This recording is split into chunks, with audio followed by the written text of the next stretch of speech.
الحمد لله رب العالمين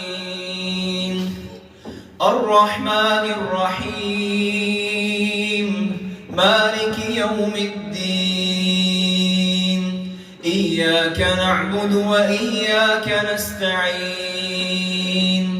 اهدنا الصراط المستقيم صراط الذين أنعمت عليهم غير المغضوب عليهم ولا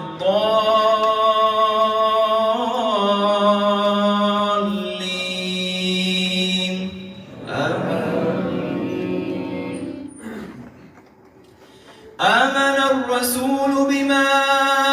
أنزل إليه من ربه والمؤمنين